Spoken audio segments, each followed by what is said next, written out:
La Journée internationale des droits des femmes, c'est le 8 mars et c'est une date nationale et même internationale. Cette célébration des droits des femmes dénote de l'importance que devrait prendre la célébration des droits des femmes dans le monde entier et c'est depuis le XXe siècle.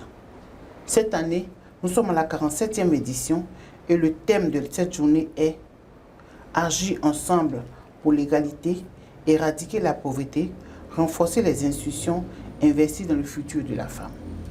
Mesdames et messieurs, bonjour et bienvenue sur PDCI TV. Pour nous donner son impression et même son avis sur cette journée dédiée aux droits des femmes, PDCI TV reçoit une dame. Elle est députée de la Nation, elle est même questeur, vice-présidente du PDCI RTA, membre du bureau politique. Elle a même été conseillère spéciale des 3 premiers ministres en Côte d'Ivoire. Elle, c'est l'honorable, je devrais dire, la vice-présidente Kwame Marie-Ange, épouse Diakofi.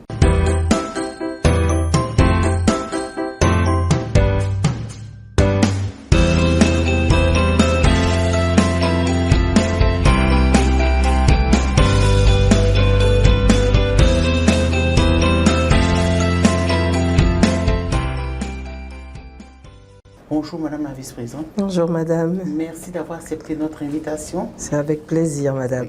Madame la Vice-Présidente, une journée dédiée aux droits des femmes, pour vous, est-ce que c'est important? Madame, merci donc de m'associer à cette réflexion qui est d'une importance, je dirais, classiquement capitale. Effectivement, il faut agir ensemble. J'aime bien le thème de cette année pour la célébration de la femme. Il est important que les femmes se mettent ensemble et qu'elles agissent ensemble.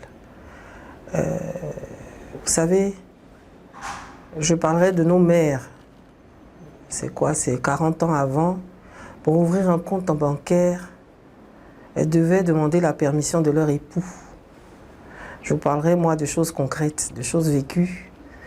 Aujourd'hui, nous avons des femmes dans tous les corps de métier.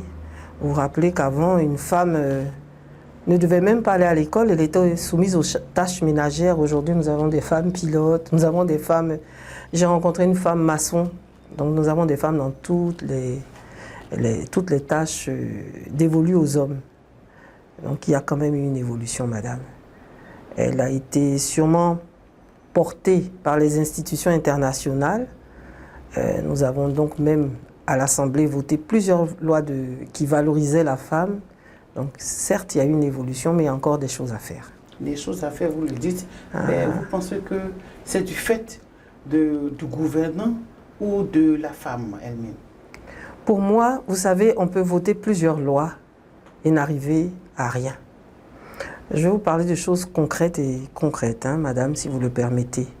Je ne vais pas vous faire du juridisme, je ne vais pas vous parler de loi, c'est vrai, on les vote. Mais j'ai eu la chance, en tant qu'élu de la nation députée, de voter à l'Assemblée nationale la loi qui valorisait la femme, puisqu'on exigeait qu'on ait 30% de femmes sur les listes électorales.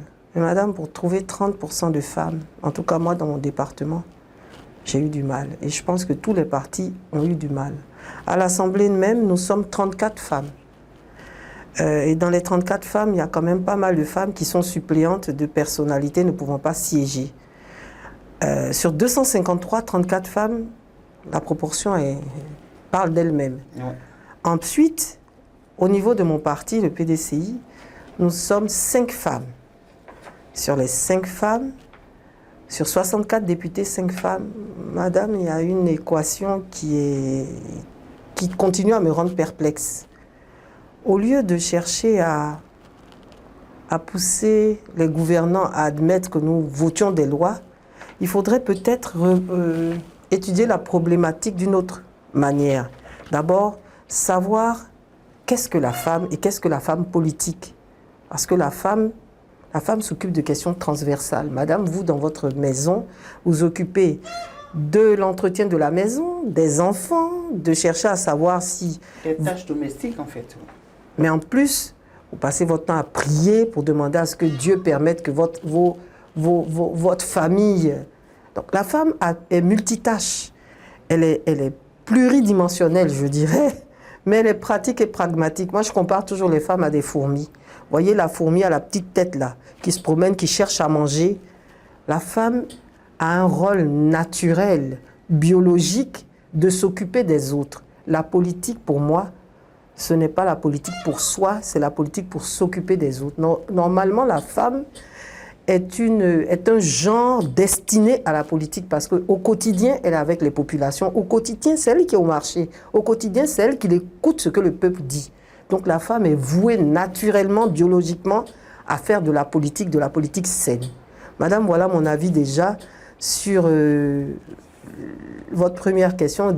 Je voudrais vraiment vous démontrer que les femmes sont faites pour faire de la politique. Mais qu'est-ce qui bloque ces femmes-là? Parce que vous avez donné les statistiques au niveau de l'Assemblée nationale, là. Vous avez donné les statistiques au niveau de votre parti. Oui. Mais qu'est-ce qui bloque ces femmes-là? Les facteurs limitants sont nombreux et divers. Je ne sais pas, on n'aura peut-être pas le temps. C'est pour ça que je vous disais en préambule qu'il faudrait un atelier pour que nous-mêmes nous travaillions là-dessus. Mais les facteurs limitants sont divers. Ils sont divers parce que d'abord, ils sont de connotation familiale d'abord. La femme seule, la femme avec un compagnon, la femme avec un conjoint, la femme avec des enfants, sans enfants. C'est la première contrainte parce que c'est le premier cercle. Ensuite, la femme est au milieu d'un deuxième cercle. La femme politique qui ne peut plus aller au mariage, donc qui est critiquée par sa famille. Oh, elle fait de la politique, celle-là, on ne la voit jamais. Il faut pouvoir assumer, parce que vous le fassiez ou non, la famille ne va jamais comprendre, et la grande famille encore moins. La femme contrainte parce que pendant qu'elle est en train de faire un meeting quelque part, on l'appelle pour lui dire « Ah, on vient de voir ton fils en train de fumer un truc là, il vient ». Ça la déchire parce qu'elle se dit « Je m'adonne à des tâches, je m'occupe des autres et personne ne s'occupe de moi ». Donc c'est un facteur limitant qui fait que souvent, vous allez voir, pour mon petit exemple, j'ai commencé la vraie politique, avant je sillonnais la maison du parti, je peux dire que j'y suis née. Et puis j'ai commencé réellement la politique après le coup d'État. Jusqu'en 2002, on était une soixantaine de femmes de notre génération. C'était, comme on dit entre guillemets, notre temps. Mais je vous assure, madame, qu'aujourd'hui, je regardais la dernière fois, je n'ai retrouvé qu'une seule dame avec qui on était. Jusqu'en 2010, nous étions dans des associations. Elle est même partie à un moment donné, de 2000 à 2010, vers un autre parti politique. Elle est revenue. On frôle un peu les murs. Mais quand je regarde ma génération, de celles avec qui on a commencé, mais il n'y a plus personne. C'est dur. Madame, c'est dû au fait que les contraintes sont multiples. En plus des contraintes, des charges familiales et des discriminations professionnelles, déjà vous savez que à charge égale, vous avez une femme ingénieure et un homme ingénieur. Vous regarderez souvent, bon aujourd'hui ça se corrige, mais les salaires ne sont pas les mêmes, les avantages ne sont pas les mêmes. On vous dit parfois, ah si on vous met un poste de responsabilité, vous les femmes, dès qu'on vous met, vous prenez une grossesse, donc sa biologie même est un problème. Mais il faut bien qu'elle donne des enfants à une famille. Mais donc sa biologie est un problème. En plus, le salaire, les permissions que vous allez demander peuvent amener votre employeur à vous dire, bon écoutez, elle n'aura jamais de promotion, elle fait de la politique à partir du jeudi, elle est toujours en train de demander à partir vendredi à midi 13h parce qu'elle veut prendre la route. Ce sont des contraintes aussi, des facteurs limitants, des contraintes professionnelles. J'ajouterais à cela le manque de solidarité entre les femmes. Surtout dans nos partis politiques, et je pense que c'est dans tous les partis politiques, mais je pense que c'est dans toutes les associations. Les femmes cassent les femmes. Les femmes, ça je pense que c'est hormonal et biologique, hein, je crois, pour le peu que j'ai étudié. Notre adrénaline ne nous permet pas parfois d'accepter la différence. Et madame, je peux vous dire que ça, si on arrivait à ça, si on n'a pas ça, on ne peut pas agir ensemble. Il faut être solidaire pour agir ensemble. Donc c'est un facteur bloquant. Mais en plus de ça, j'ajouterais, madame, si vous permettez, le problème d'image. Un homme fait une bêtise, c'est rien. Une femme fait une bêtise, c'est grave. C'est pour ça que je demanderais dans les conseils que vous m'avez demandé d'apporter un peu lors de nos échanges, je demanderais à mes jeunes sœurs, je demanderais à mes sœurs qui veulent faire de la politique, même celles qui sont plus âgées, qui veulent venir ou qui y sont déjà. La femme est obligée de soigner son image. Il y a l'image physique, elle doit être discrète, elle doit savoir se tenir, qu'elle sache qu'elle est à la... Je vais parler concrètement, madame. Lorsque vous avez des voyages politiques, vous ne reconnaissez pas vos voisins. Moi, je me suis déjà retrouvée, j'ai été conseillère du président de la République, j'étais la seule femme, donc je sais un peu comment, j'ai appris un peu à me tenir. Les hommes en politique, je ne pourrais pas parler des hommes dans l'administration, mais les hommes en politique, dès qu'il y a un petit déplacement, vous ne le reconnaissez pas. Le monsieur avec qui vous causiez, il vous fait la cour. Bon, vous croyez qu'il plaisante? Il ne plaisante pas parce qu'il pense que ce soir, il peut avoir une opportunité. On est voué à ça. Et madame, c'est un problème. Et quand vous n'acceptez pas, vous devenez l'ennemi, le problème. Et on médit sur vous. Mais madame, je vais vous dire, je donne comme conseil à mes sœurs de se préserver. C'est vrai, ça peut arriver, mais il vaut mieux le faire à l'extérieur. Parce que vous en aurez un, vous en aurez deux, vous en aurez trois, et après vous allez quitter le parti, parce que tout le monde va vous regarder comme. Et ce que je vous dis, je prends mon courage à deux mains pour vous le dire. C'est un grand facteur bloquant. Vous vous croyez belle à un moment donné, puis subitement vous n'êtes plus belle, mais en fait ils se sont un peu passé le mot. Hein. Donc il faut qu'on se parle entre nous, c'est pour ça que je dis un atelier, on ne peut pas tout dire à la caméra. Et puis quand vous essayez que vous évoluez un petit peu et que vous montez, ah ça, je peux vous dire, les hommes n'aiment pas ça. Ils n'ont pas pu vous avoir, ils vous affectent. Tous les amants de la République, on va dire, elle est avec tant, elle est avec tant, mais ils n'ont pas de preuves. Hein. Et ça vous casse le moral, parce que vous avez peut-être un conjoint, un ami qui apprend. S'il n'est pas solide, mais vous le brisez. Quand vous allez dire, bon, j'ai un meeting, je voudrais aller à ma réunion, il va vous dire, tu ne bouges pas, si tu sors, tu ne rentres plus. Donc ça devient vraiment un facteur bloquant pour vous. Le pire, c'est que quand la femme évolue, même en politique et même socialement, quand elle évolue, arrivé à un certain moment, elle n'évoluera plus. Parce que tous les chats s'abattront sur elle. Et la solution, vous me dites, la solution, c'est que nous, pour protéger notre éthique, nous sommes obligés de décupler plus de force. Et donc d'être plus attentionnés à l'image que nous devons donner. Alors, je vais vous donner un exemple. Par exemple, moi, vous ne me verrez jamais à l'Assemblée en pantalon, pourtant j'aime bien le pantalon. Parce que c'est un univers masculin qui va forcément vous attirer d'autres choses. Donc je suis arrivée à un stade où je fais attention à tout. Et je conseille ça à mes sœurs. Merci, Madame la Vice-Présidente. J'ai envie de vous demander, avec tout ce que vous venez de nous énumérer, est-ce que vous ne pensez pas que le non-respect des droits des femmes est un blocage même dans l'évolution sociétale, je vais dire? Le problème, c'est que le non-respect des droits des femmes est sourd. Il n'est pas visible. Vous verrez à des cérémonies, vous verrez toujours plein de femmes je reste toujours dans le domaine politique. Hein. Vous verrez toujours plein de femmes là. Mais ces femmes, elles font quoi? Restons dans le domaine politique. Regardez généralement les positions de ces femmes. On va dire, bon, restauration, décoration, accueil. Je vais vous donner l'exemple d'une dame que j'appelle une grande dame. Une dame qui n'a pas trop de moyens, mais qui était vouée au PDCI, à son parti. Mobilisée, motivée. Motivée, c'est elle qui chantait tous les hymnes du parti, qui rangeait, mettait bien les chaises et tout. Et puis en 2010-2011, cette dame a décidé de se présenter aux élections législatives. Vous savez ce que j'ai entendu? Celle qui ramasse les chaises là, celle que tu veux. Je me suis battue pour elle. On me dit, oh, toi aussi. On a déjà trouvé un homme pour ça. Alors, la femme est toujours réduite à des tâches élémentaires, madame. Il faudrait que nous-mêmes, on commence à refuser ces tâches élémentaires. Ils n'ont qu'à aller faire restauration et puis décoration. Parce qu'il y a des chefs cuisiniers. Et puis, ils comprendront que c'est parce que nous sommes dévolus au parti qu'on le fait. La femme a droit à un positionnement. Parce que la femme, lorsqu'elle l'aime, elle est fidèle. Oui. Voilà. Avec l'avènement du président Tian, voilà. Il y a des jeunes filles qui veulent rentrer. C'est ça. Quel est le conseil que vous avez envie de leur donner afin qu'elles soient préparées? D'accord. Au non-respect de leurs droits qui va se faire dans le parti. Alors pour toutes ces jeunes filles, je leur dis venez en politique, mais soyez préparés. Vous devez d'abord avoir une organisation familiale, c'est-à-dire avant de venir, il faut être sûr qu'on a la bonne qui est à la maison, qui ne va pas laisser le bébé, parce que je suppose que vous êtes jeune, vous êtes en train de fonder un foyer.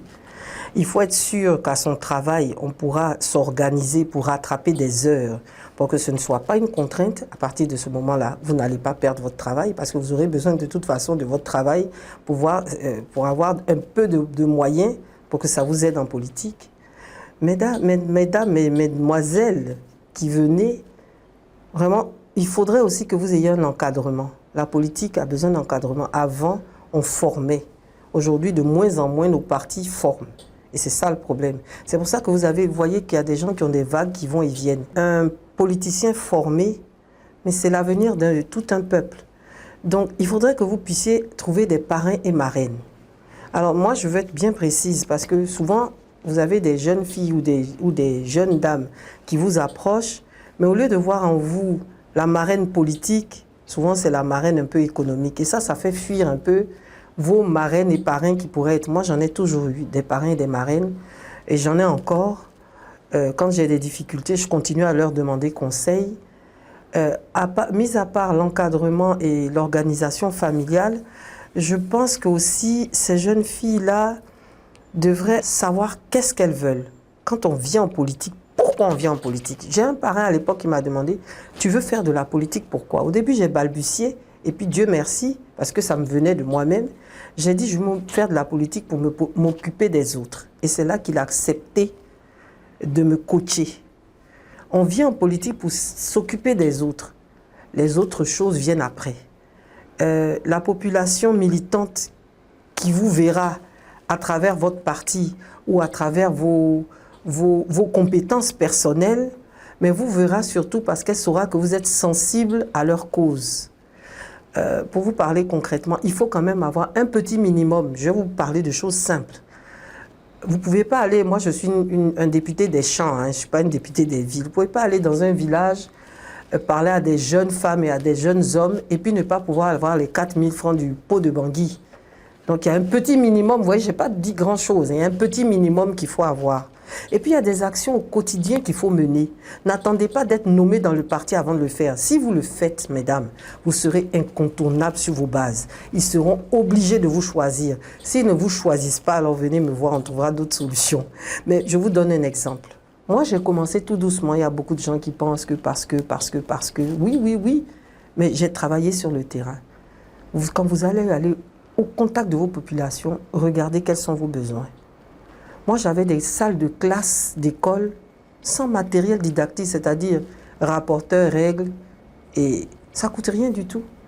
J'ai acheté, j'ai donné dans quelques écoles, ça a apporté du sourire aux enseignants et aux élèves. Mettez chaque année, mesdames, des enfants du CP1 à l'école. Si je vous donne tous les secrets, les autres vont prendre les secrets. Je suis prête à pouvoir faire un atelier. Je ne peux pas tout vous dire. On n'a pas besoin de beaucoup d'argent pour faire de la politique. Ceux qui vous disent ça se trompent. Et puis quand on vient en politique, on ne cherche pas d'abord à venir gagner de l'argent. Les postes et tout ça, ça vient après. Après le message aux femmes, j'ai envie de vous demander un message à l'endroit de nos responsables en général et au président Thiam en particulier en faveur des femmes à l'occasion de cette journée du 8 mars. Alors, à nos responsables politiques, je dirais en général, hein, là, je ne trierai même pas de parti parce qu'il s'agit de la femme et de la femme ivoirienne. Les femmes sont prêtes à vous accompagner. Ne les voyez pas en rivales, mais ne les voyez pas aussi en petites copines. Nous ne voulons plus être traités de la sorte. Nous voulons être traités de façon égale. Parce que nous sommes d'un genre différent, mais d'un genre qui peut apporter. Alors, mesdames et messieurs, politiciens et anciens politiques, mais surtout tous les responsables politiques, j'ai un plaidoyer pour les femmes. Nous sommes disponibles, nous sommes à votre écoute et à votre disposition. Au président Thiam qui vient d'arriver, je voudrais justement qu'il prête un œil attentionné à la question de la femme. Ce sont les femmes qui ont délivré et que je dirais qui ont créé ce parti, la marche des femmes de Bassam. Elle est légendaire et moi j'ai ma grand-mère, la mère de mon père, une descendante Thérèse qui en a fait partie. Les femmes, quand elles s'engagent en politique, c'est vrai, mais en général, elles ne partent pas. Quand elles partent d'un parti que vous ne les voyez plus, c'est qu'elles ont été déçues. Veillez sur nous, Monsieur le Président. Veillez sur nous, de sorte que nous puissions être nombreuses et nombreuses à être à vos côtés pour effectuer le travail grandiose dont le parti a besoin. Merci, Madame la Présidente. Elle a dit, elle a lancé un plaidoyer au président du PDC-RDA de veiller sur les femmes à l'occasion de cette journée du 8 mars, journée internationale du respect des droits des femmes. Merci d'avoir accepté notre invitation. Merci pour ces conseils que nous avons tant appréciés. Quant à vous, chers téléspectateurs de PDC TV, merci d'avoir suivi votre chaîne et à très bientôt. Dieu nous garde. Bonsoir.